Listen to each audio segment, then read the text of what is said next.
How's it going, everybody? Jake here. Welcome back to Dude Ranch DIY. Today I am joined by Louie, who, if any of you have been following along, we got the day before we moved into our house.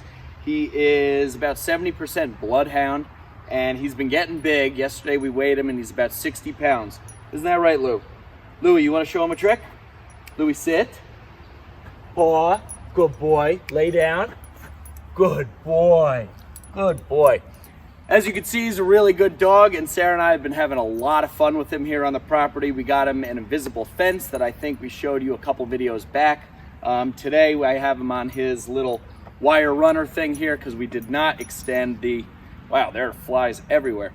We didn't extend the invisible fence all the way into the back wood yard area here just because there'd be machinery and stuff, and you know, we want him to stay as safe as possible.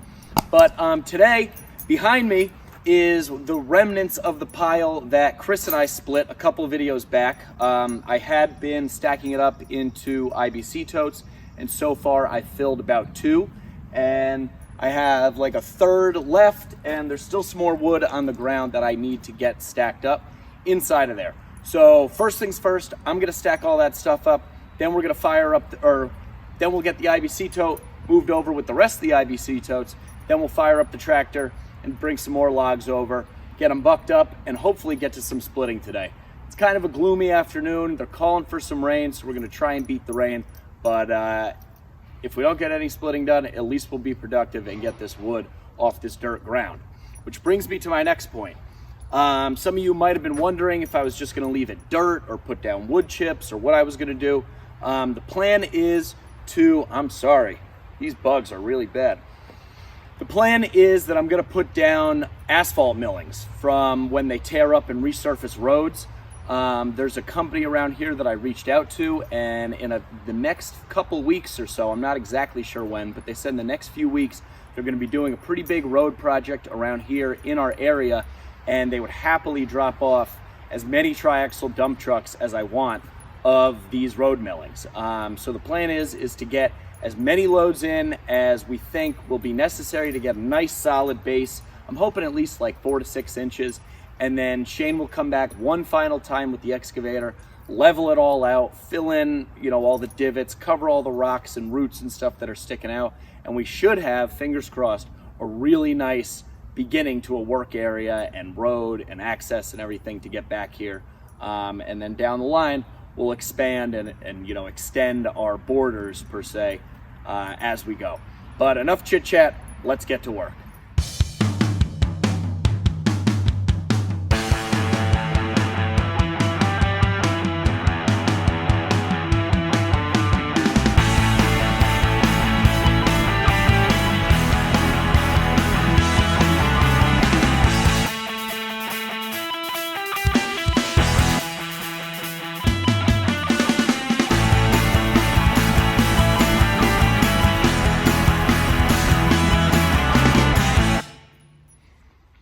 All right, guys, so that wasn't too bad. We almost got a third full tote out of what Chris and I split the other day. So we were pretty spot on our estimation. I think we said that we thought it would be just about a cord, and we are just like maybe 2-3 rows shy on this IBC tote. So I'm going to pick this up and get it out of here. Then I will probably throw the bucket on the tractor. And we will kind of just scrape this ground area clean, get rid of all this mess, pick up some of these chunks and get them out of here. Louie has been playing around with some sticks and playing in the sawdust while I stacked. And yeah, then we'll get to cutting up and splitting some wood, hopefully.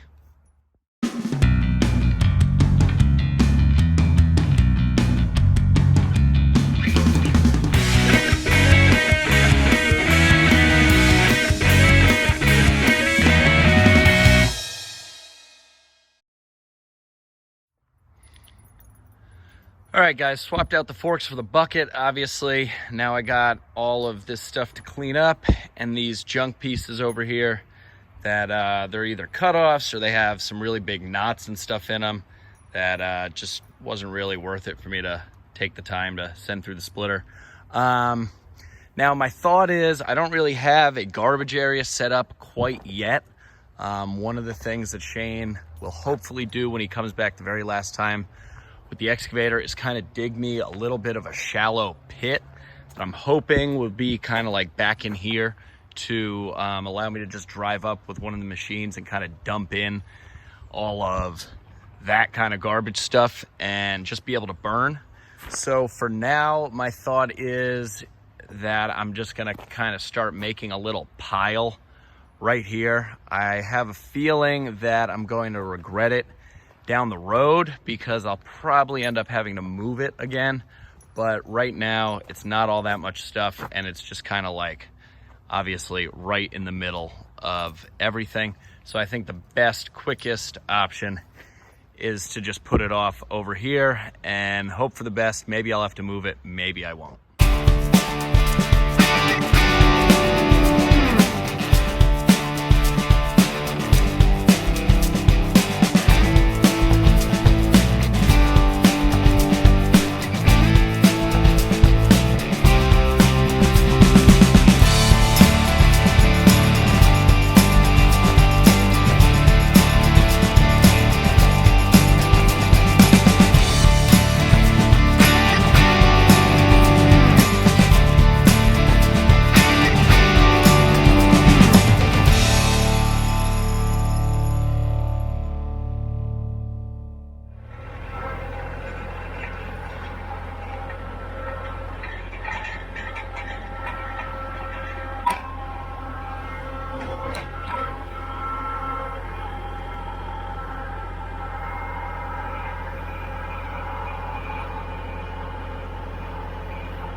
Hey Louie, how'd I do loading the logs on the forks? Did I do okay? All right, guys, so you guys just saw that, and I got to give credit where credit is due. Chris, who usually helps me out, he was making it look easy loading these logs on the pallet forks. I did not make it look so easy. I purposely was going after two smaller ash logs just because I'm working by myself today, and they were pretty long, so I'd get a bunch of nice rounds out of them. but they were going all over the place. They were knocking the GoPro that was on the, pallet fork frame. I got dirt all over the pallet forks. I was jabbing into the ground, but I got them both on there. Also, Joe from Ohio Woodburner, you were using forks for the longest time, attacking massive log truck piles, so I give you credit, buddy. It's not as easy with the pallet forks. You just don't have as much control. Makes it a lot more easy cutting firewood off of them, but getting it on there and balancing it and everything is a little more challenging. It looks like Louis might have found gold, or he's digging to China. Not quite sure. Oh, onto a new hole. But I'm going to fire up the chainsaw, knock the dirt off the pallet forks, and we'll get to cutting.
Well, guys, that was anticlimactic. I split 2 pieces of wood, stacked them in the tote, and the log splitter bolt broke.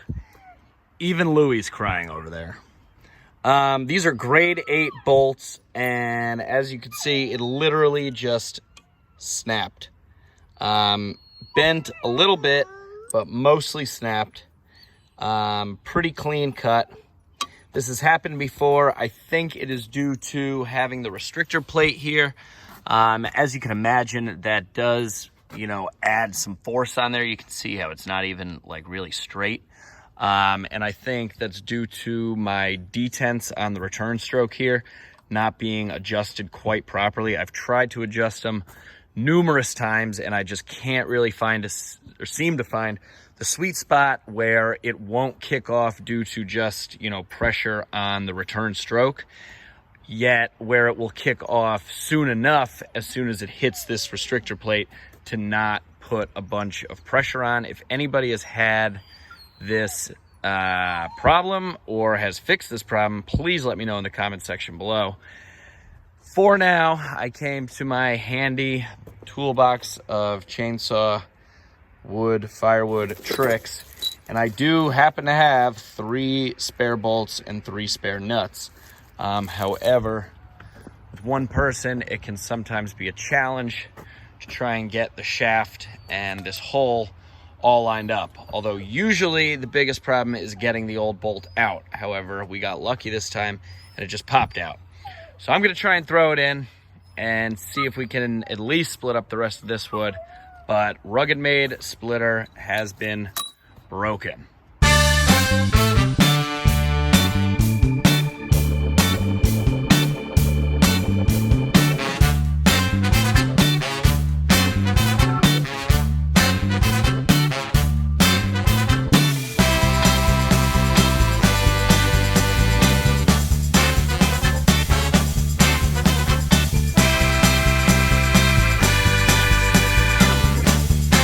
All right, guys, we just fixed the bolt, and as you can see, the shaft is already starting to slide out of the little shroud here, and the bolt is clearly bent.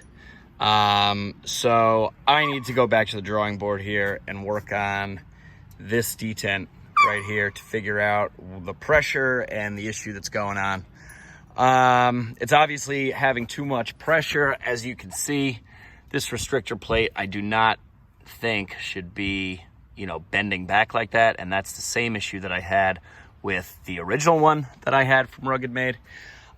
It's a great feature and it really does speed up splitting, but in this instance it's making me go through bolts a lot faster than I'd hoped to. So I'm going back to the drawing board, gonna figure this out, and hopefully we can get it running real soon to get the rest of this wood split and all of the other wood that we have sitting here on the property. So that's gonna be it for this one, guys. Unfortunately, we're gonna have to cut it a little short due to just the continued breaking and bending of these grade 8 bolts and the detent valve here. So I'm gonna work on that. If you guys are new to the channel, thanks for watching, thanks for stopping by. Doing a lot of firewood and tractor, mini skid steer, stuff like that, all around our new property here in southwestern Connecticut. So if you haven't done so already, hit that subscribe button down below. If you like the video, you like any of my other videos, give me a big thumbs up. I'd really appreciate it. Any questions, comments, or feedback, especially on stuff I could do to fix that detent there, let me know in the comment section below. That's going to be it for this one, guys. I'm Jake. This is Dude Ranch DIY. That's Louie. He wants to go inside. Thanks so much for watching, and we'll see you here next time.